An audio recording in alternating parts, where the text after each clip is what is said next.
A young lady that was in an earlier image was going to a cameraman. Makes sense. He was in close proximity to say, hey, I'm talking to you. You're part of this organization. I'm telling you something. This man, there's a dead person here. There's a dead person here. We need help. I mean, normally when you say something like that anywhere, that gets people's attention.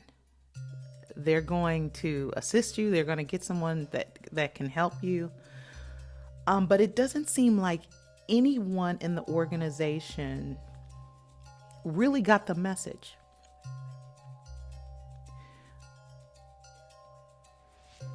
The fact is that there are personnel and first responders, medical workers on hand for,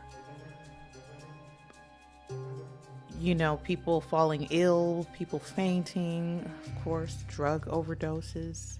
This is a part of the nightlife in the entertainment world.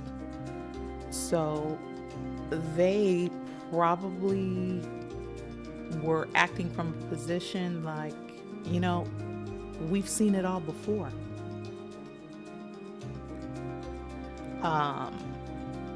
It didn't take long for emergency workers or medical staff, personnel to move into action. But when you have a crowd this dense, it can take a while to reach the people that need help. That's for sure. So you got a lot of things going on. I mean, they're probably going to write some very large pieces, if not books, about this event. Definitely from the concert goers' experience, coming from, they only got as far as the first day of the event. There was a lot of pent-up anticipation, probably in general, and then the excitement that was just built upon that anticipation that already existed,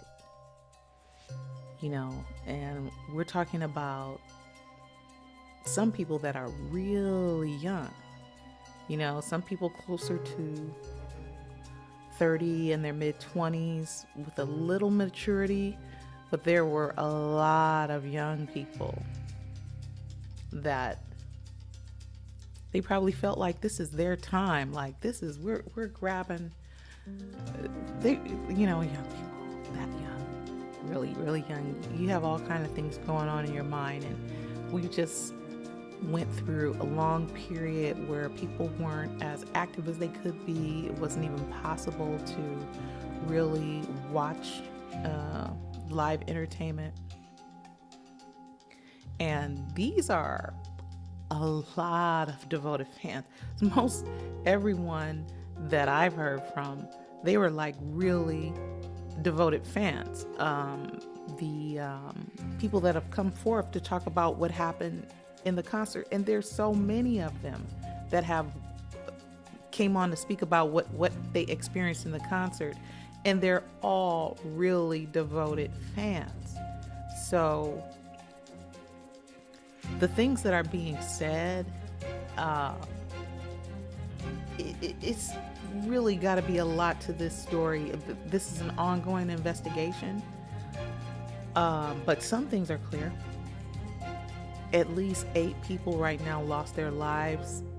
It's said that this young boy is 9 years old, struggling in the hospital. He was trampled upon.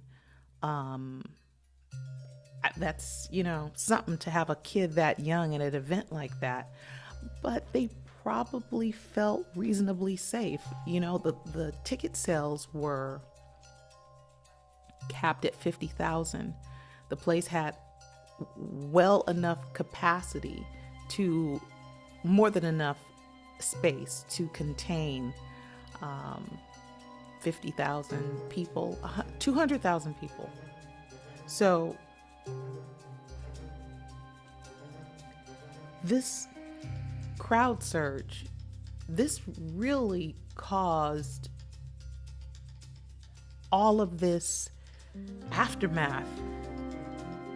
What prompted that crowd to move in that kind of way? I mean, that's some different kind of stuff than what they've even experienced in the years before.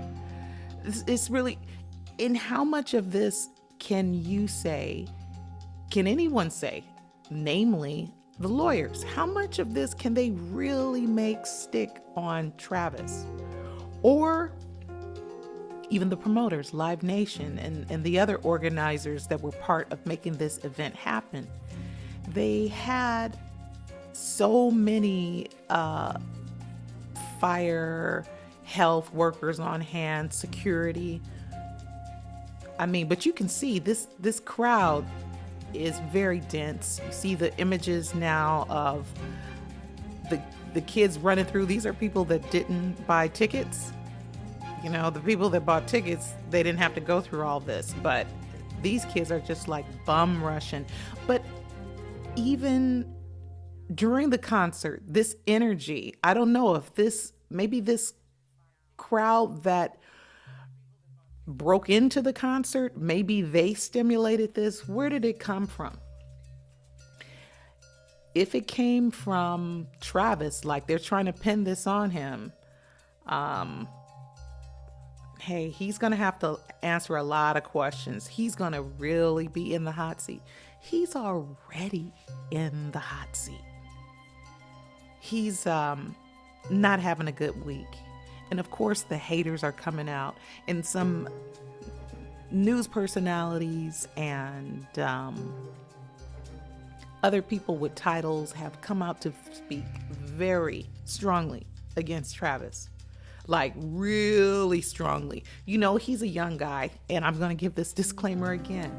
I am not here to speak on behalf or defend Travis Scott or Live Nation or any of the organizers of Astroworld. I'm just a person that loves concerts, a person that loves socializing, and I love artists. I love hearing about people having a good time. Don't we all love concerts? And aren't we all going to continue to go to concerts? You probably been in situations where you've been in a concert where it was just general admission. So this could have happened to anyone, and it definitely could have happened to any of the survivors. They know this for sure. Those people that passed away, that could have happened to any one of them that were within that close area in front of the stage, even probably towards the middle. It's just very, very unfortunate. But, you know, there's a lot of serious charges being hurled at Travis Scott. You can understand the families, and my sympathies do go out to the families, my prayers. Again, that could be any one of us. You could be the family member that lost someone. You could have been, if you're a music lover like myself, you have your favorite artist, you're a social person, you go out, you go to concerts. That's a part of life. So on any end of it, you could have been a person that lost a loved one, or been a person in a concert like this that, you know, your life was lost, or you could be a person that has gone through some of this trauma. And let me say this, to Travis's credit, he has offered to give online counseling for the people that were traumatized in any of the family members or communities that have been affected.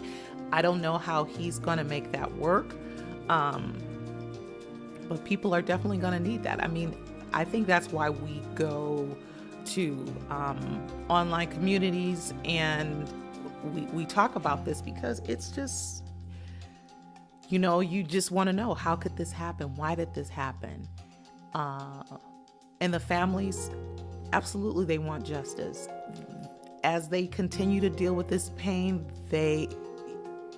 of course, it's natural. They want people to be held accountable.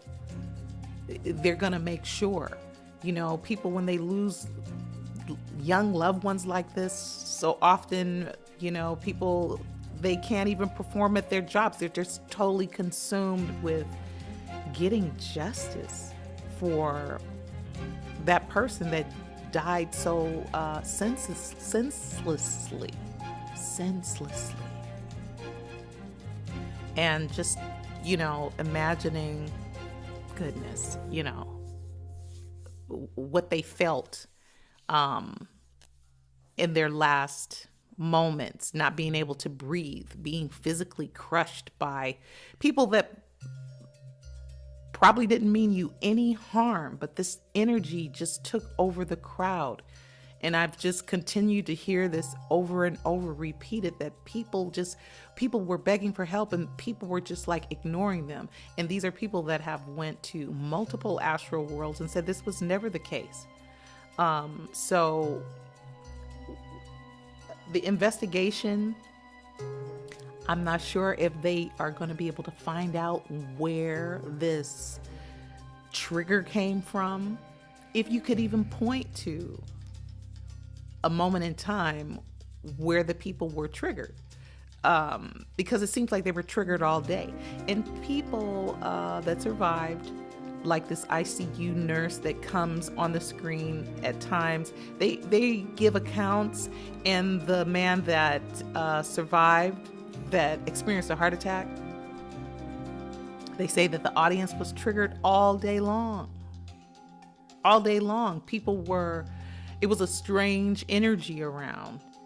And they've said things beyond that it was a strange energy, that it was like something very dark energy, kind of scary, like beyond Halloween scary, but that's not really what I'm trying to get into right now.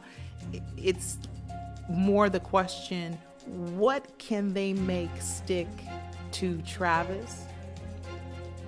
Do people really feel like he's the one at fault? Is he guilty now because of things that he said in the past? If it's so, I have to consider, I've been to concerts where, you got a young artist on the stage and they say things to get the audience hyped. They talk in strong language. And you can even look at this footage and you can see that these people were having a good time. And we know not everyone was, because they were having the life crushed out of them. And people around them and surrounding them, this man here, young guy, had a heart attack. He was on the floor. He says he was reaching out for people's hands, asking for help, and no one could hear him. He's been to Astro World 3 times. He said it was never like this.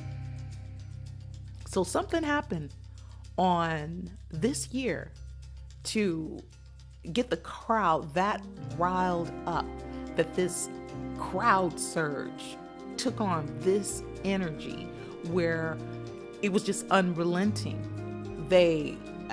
Really, you can't think in your mind, how far can you go? You can only go so far. You keep pushing towards the front of the stage. You got to know that there's so many people in front of you. You're not going to be able to go any further.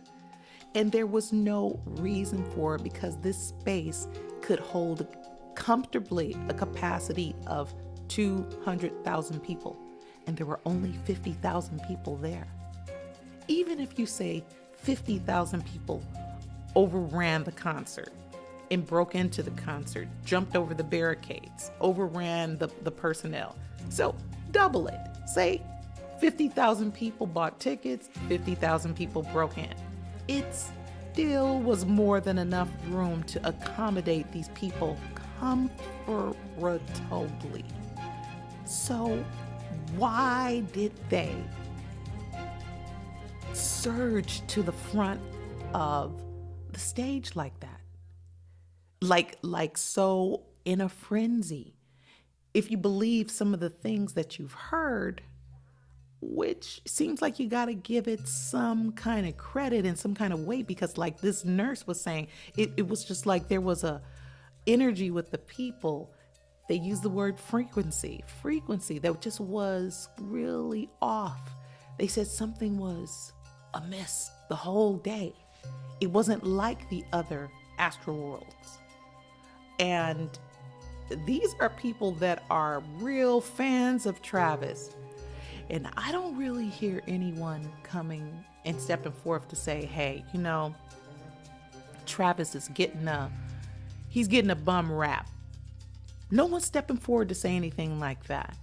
And if you look at Travis as well, some people don't feel good about the fact that, you know, this apology, it actually was not an apology.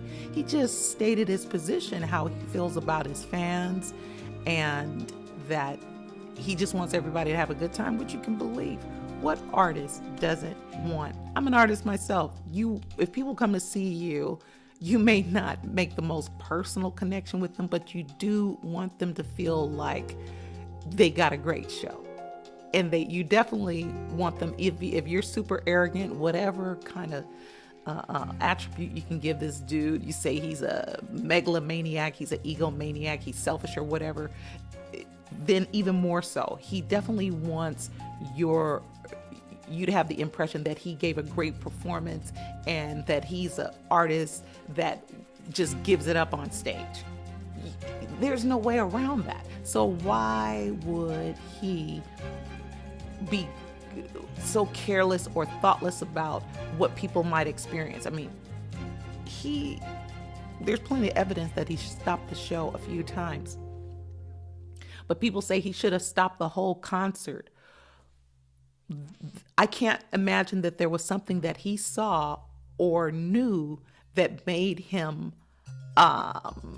alerted him to the fact that people were dying, because people pass out at these concerts all the time, from drugs, from heat exhaustion, just being full of alcohol, even from being tired because they physically exert themselves in ways they never have. They are not pacing themselves.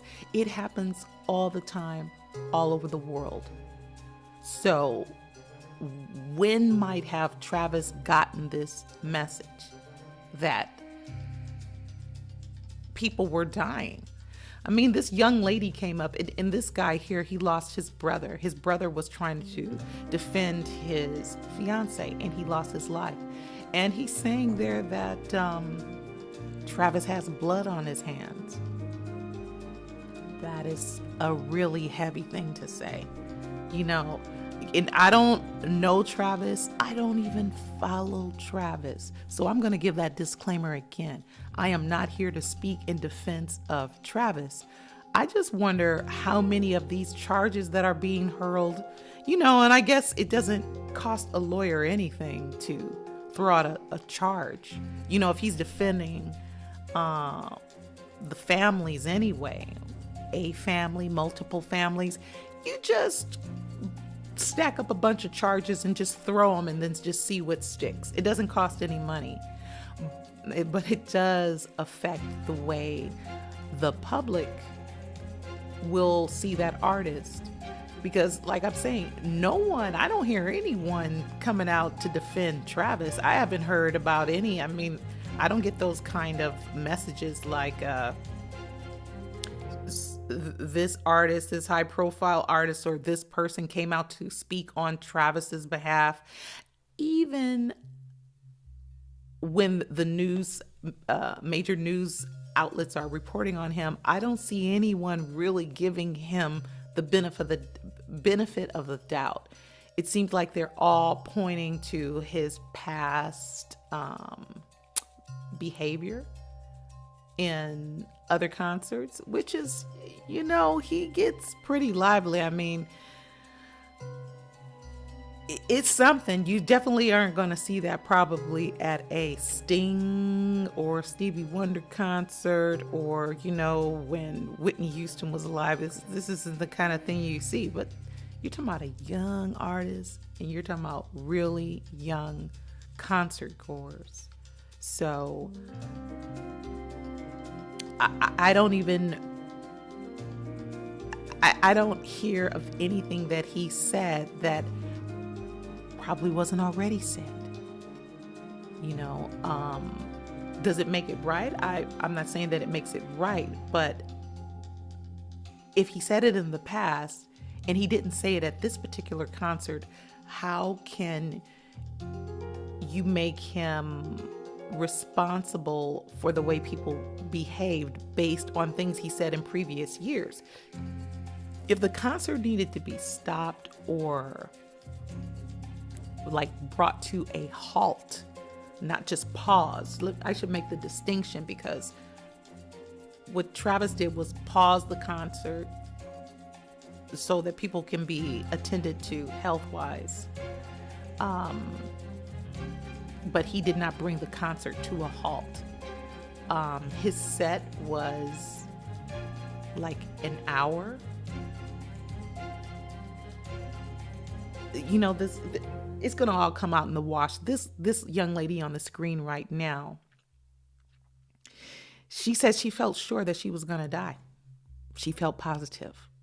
She said she couldn't even move her arms. She couldn't really turn her head because she's a small female, and she was so constricted by the crowd and the pressure of the people around her, everyone being pressed together like sardines. Even worse than sardines. I think sardines in a can had more wiggle room than these people had. From the way it's being described. Yeah. Then you have to look at some other things. Like, there's testimony from security guards. It's not really testimony, like official testimony right now. They're just giving statements that they weren't security guards at all. That they just came because, they were getting $17 an hour, and they didn't have to jump through too many hoops to get those jobs. They didn't have to answer a lot of questions, but they were not really prepared to deal with a crowd like this. Again, the amount of people, it's a lot of people, but this place can handle that.